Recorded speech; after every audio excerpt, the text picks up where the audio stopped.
I'm Roger Baker, Executive Director of the Stratfor Center for Applied Geopolitics at RANE, a global center of excellence for geopolitical intelligence and analysis. Learn how you can put geopolitics to work for your organization at ranenetwork.com.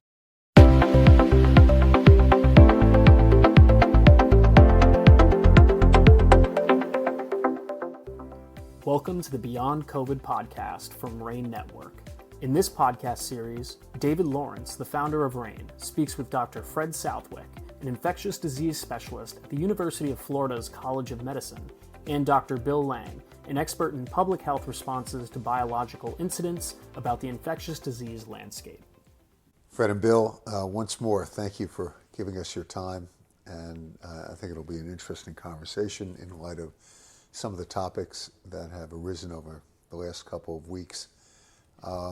We're going to be discussing both the Listeria outbreak among meat processing plants, and also an update on the bird flu and some of the concerns coming out of California.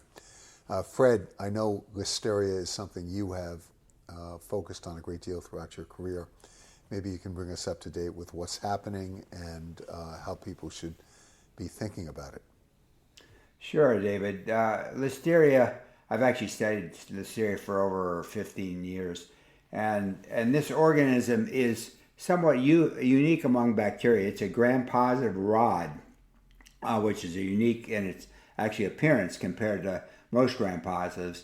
And it is able to grow slowly at refrigerator temperatures, and even when products are frozen, this bacterium can continue to grow. So the problem comes when a factory, a processing plant, is not following the recommended hygiene and cleaning processes. Listeria can build up in the environment, and then small amounts of Listeria can contaminate a processed food. And the amount is relatively low at the time of manufacturing, but during the transport, if you keep it in the refrigerator for a prolonged period of time, the bacteria can continue to grow and reach levels that can cause very serious infection. You ingest, and then the bacterium, what happens is it's able to actually escape from the gastrointestinal tract and get into the bloodstream, cause a high level of bacteremia and sepsis, and then can also seed, which is most dangerous, seed the brain, the meninges, and cause a severe meningitis. And the fatality of this form of meningitis is somewhere in the order of 15%. And individuals who have depressed cell-mediated immunity, such as those that are receiving chemotherapy, transplant patients, individuals, anybody over the age of 65, as we've talked about with COVID, their immunity is not as strong as younger people. They are at increased risk for developing the more complicated and serious forms of Listeria. And the other group that's a real danger is pregnant women. And so I always instruct anyone who's want to tell everybody, anyone who's pregnant should not eat deli meats or any kind of unpasteurized milk products, and make sure that all their food is cooked to greater than, to a high temperature for a prolonged period to ensure that Listeria is killed. Now, what happened here? The big outbreak began in July, and they noticed that individuals were coming down with Listeria, and when the CDC, and it occurred in 19 different states, and when the CDC got the bacterium, they all were the same strain.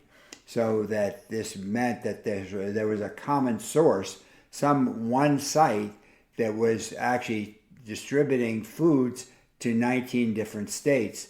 And when they tracked it down, it turned out it was a Boar's Head factory that had been, I believe in Virginia, that had been very, really their hygiene had been challenged, and actually they had a number of warnings from the FDA or I guess the USDA, and they had not corrected these deficiencies, and the consequence has been a number of 10 deaths and 59 infections as of September 20, mid-September. What's kind of interesting about this is that boar's head is usually thought of as the high-end deli meat. And then the second outbreak has been just in the last couple of weeks at a mass-produced deli meat, Bruce Pack it's called, in Oklahoma. So these appear to be completely unrelated. The only deaths and hospitalizations have so far been related to the boar's head outbreak, but a lot of that is because the authorities, USDA and CDC, have been much attuned to this recently. So as soon as they saw a problem with the Bruce Pack, they've pulled 12 million pounds of meat and poultry for destruction. So maybe that this one will be limited, but there were 10 deaths and 59 hospitalizations from the July boar's head related outbreak. And probably many more infections because the younger people may get it and just don't realize it. They just get a little bit of a gastroenteritis type of symptom or flu-like symptoms, and the body clears it.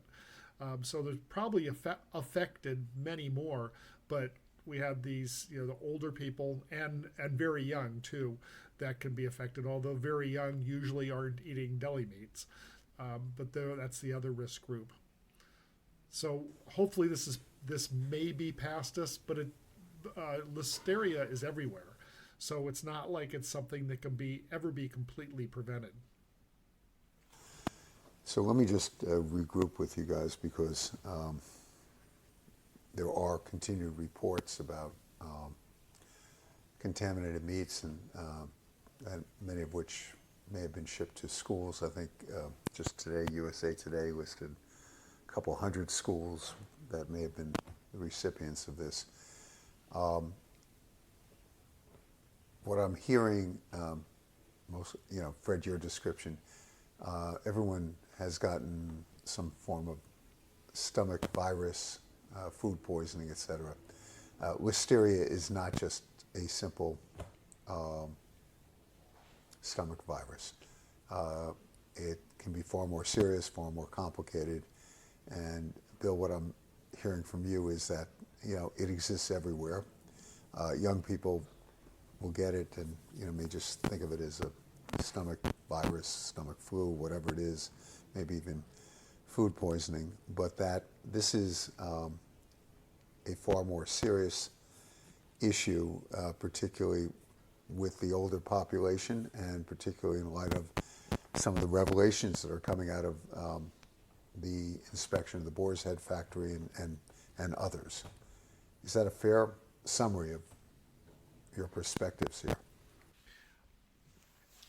Yes, David. Yeah, that's a very good Probably summary.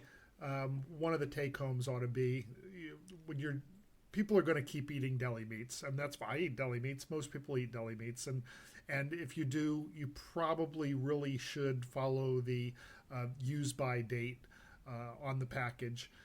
Don't just do what I've been known to do in the past and go by the smell and decide, okay, this is probably okay, even if it's past your use by date. That's not a good idea with deli meat these days.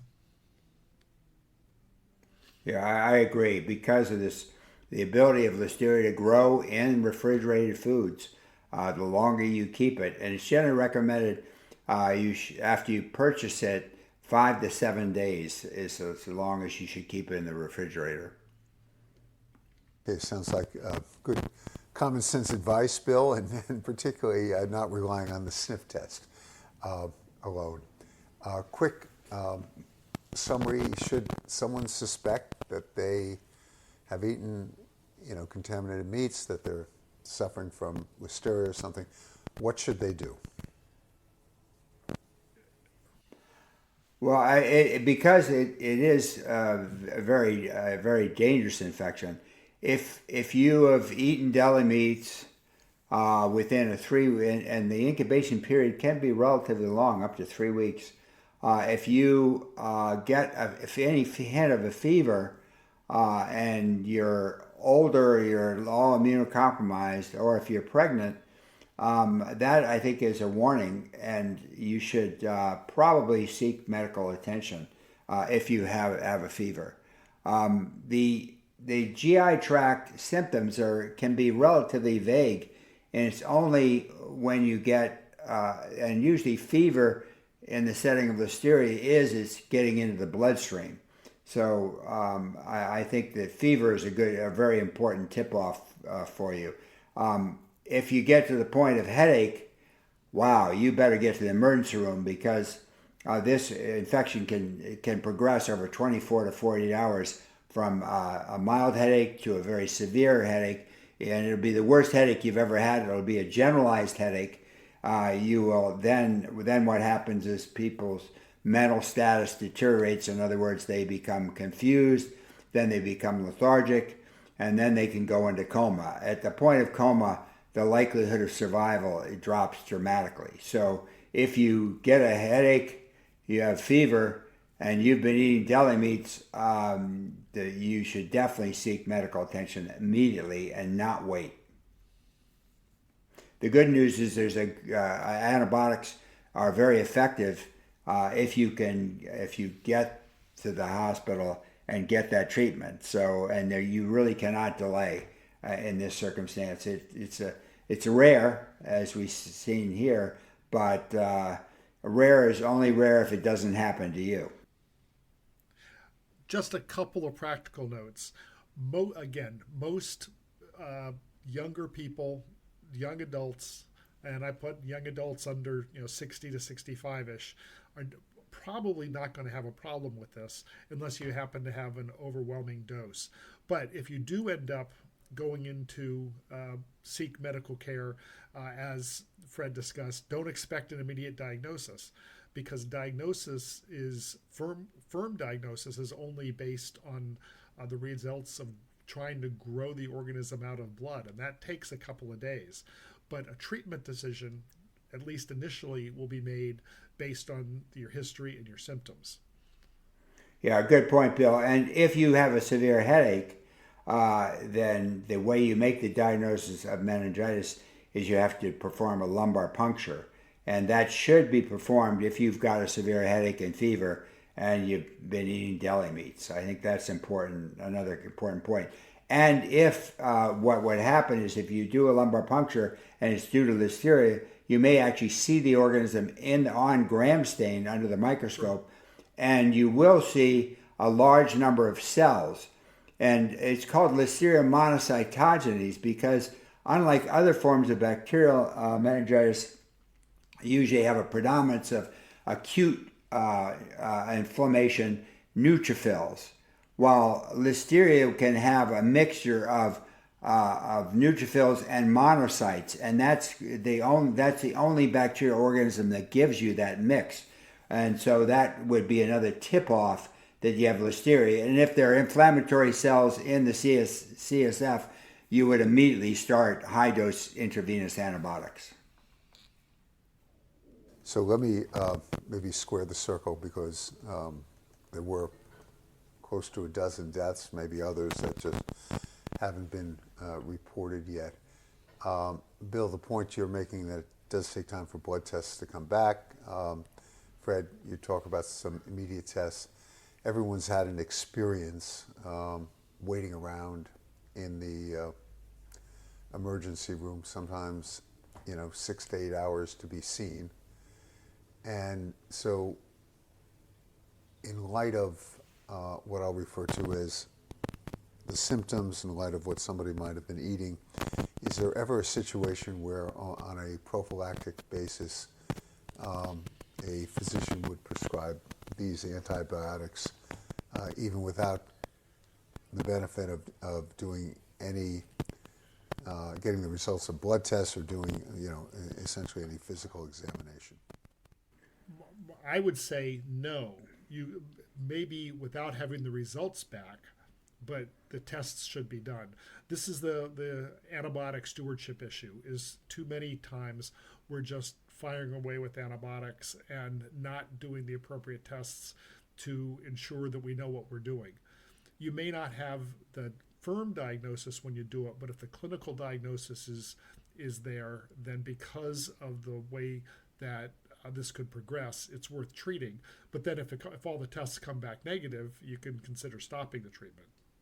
I strongly agree with Bill. First of all, the doses of antibiotics that you could give orally would be too low actually to treat Listeria. You need high-dose intravenous antibiotics for this particular organism because it actually hangs out in cells. It's an intercellular infection, and it can actually avoid it. So the antibiotic levels of oral would not get into cells in sufficiently high concentration to actually kill the organism.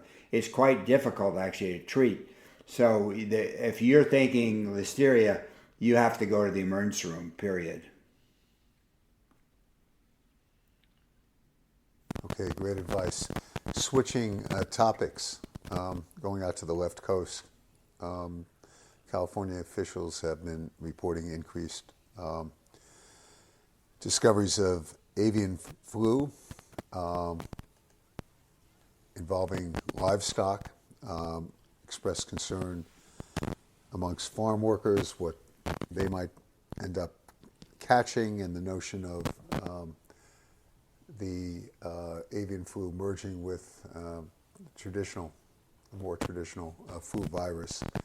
And so they're rushing to make sure that everybody gets a flu vaccine. I know you guys are tracking this, and no one's using the word pandemic, but obviously it raises some concerns of a potential widespread spread of the disease. So we've talked about the H5N1 avian influenza in the past, and the concern is that H5N1 could potentially combine with more human flus and become human-to-human transmissible.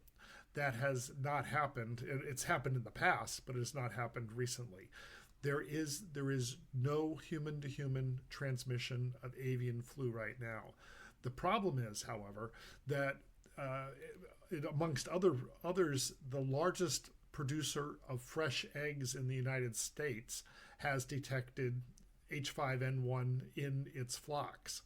There has been no crossover. There have been people who have gotten H5N1 because they were working with the birds and just got such an overwhelming dose of it. No fatalities, I believe of. But the concern is that if someone was to get H5N1 and simultaneously get a more traditional human strain of flu, you could get the combination, get the bad parts of the H5N1 along with the transmissibility parts of the typical flu A's and B's. And if that happens, then you go on and you have H5N1 is a flu A, but the more traditional human flus.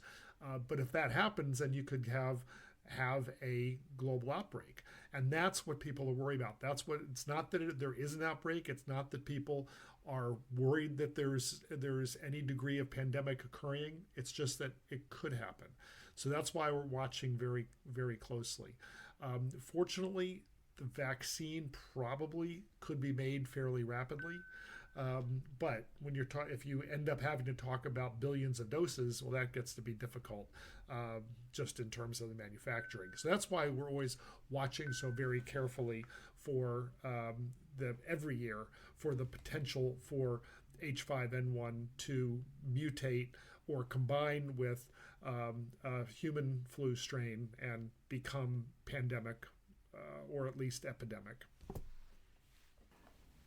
I agree completely with Bill. This brings up the issue of zoonotic infections, that in other words, getting infections from animals.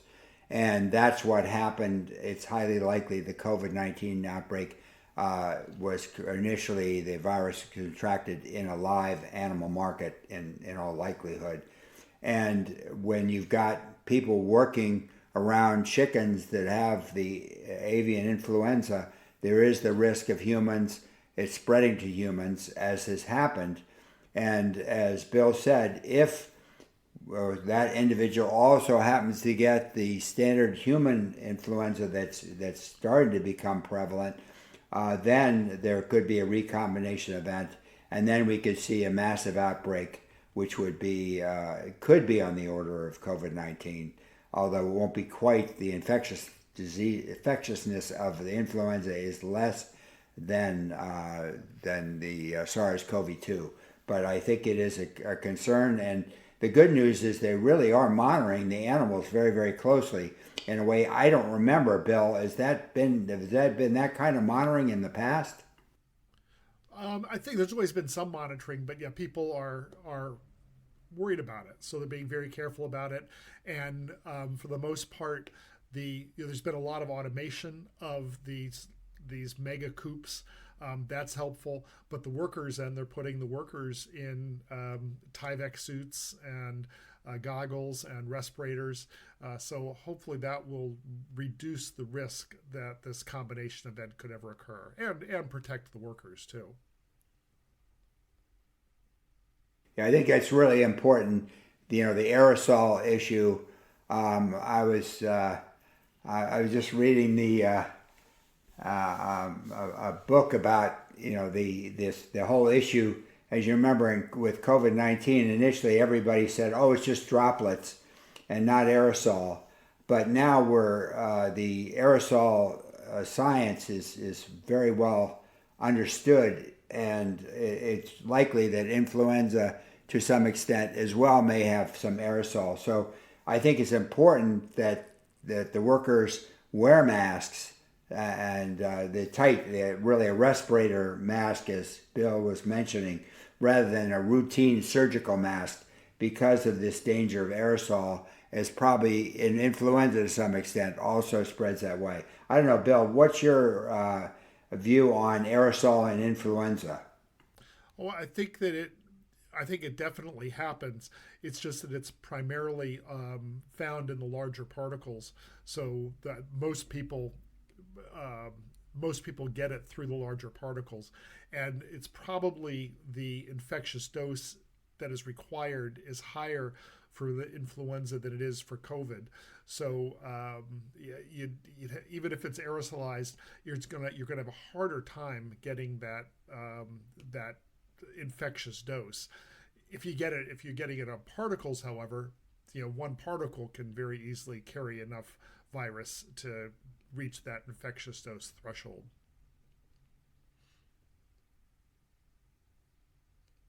I guess the question, I'm not sure you guys will have a perspective, but the question that people ask is the government doing enough to monitor for this risk? And what you're also suggesting is that there should be some strict regulations around equipment and possible mandatory vaccinations.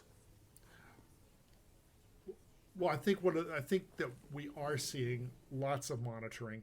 In the fallout from COVID, what we saw with Mpox, and also what we haven't talked about is the Marburg virus in Rwanda, which is, by the way, past its peak and is probably, even though we're starting to monitor for it in returning travelers, it's probably not as big an issue now as it was just a couple of weeks ago.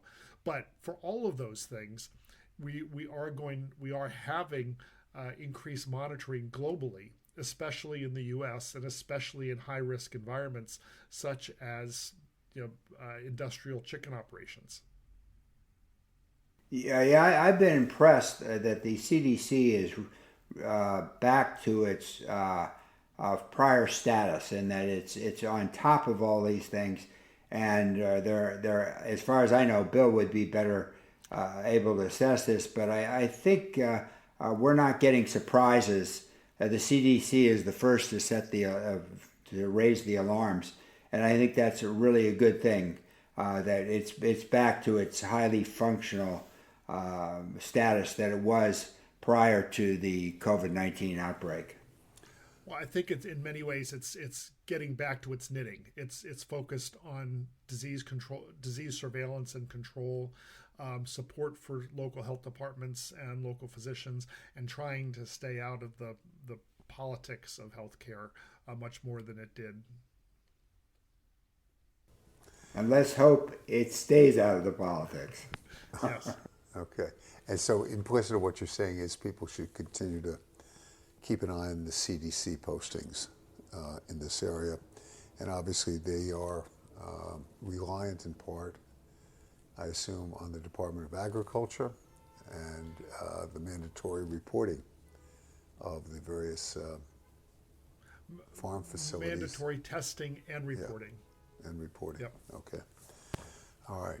Well, guys, I want to thank you very much for keeping us much smarter, more informed about two very, very important issues. We'll continue to follow, obviously, the Listeria, and the regulators are definitely attuned. I know that they've ramped up inspection of facilities. I think, Fred, you alluded to the fact that the Boar's Head facility in question had already received numerous warnings and violations, and yet, they were not cleared up, and now we have what we have. And being a lawyer, the litigation also follows all of these types of events. So more to come. And appreciate you staying on top of the avian flu. Once again, Fred, Bill, truly grateful, and just stay safe. Thank you. Great. Thanks, talking to you, David.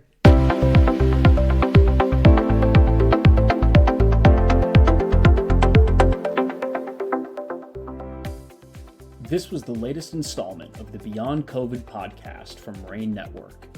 For more information about the RANE podcast series, or to discover RANE's wide range of offerings on risk intelligence, please visit ranenetwork.com.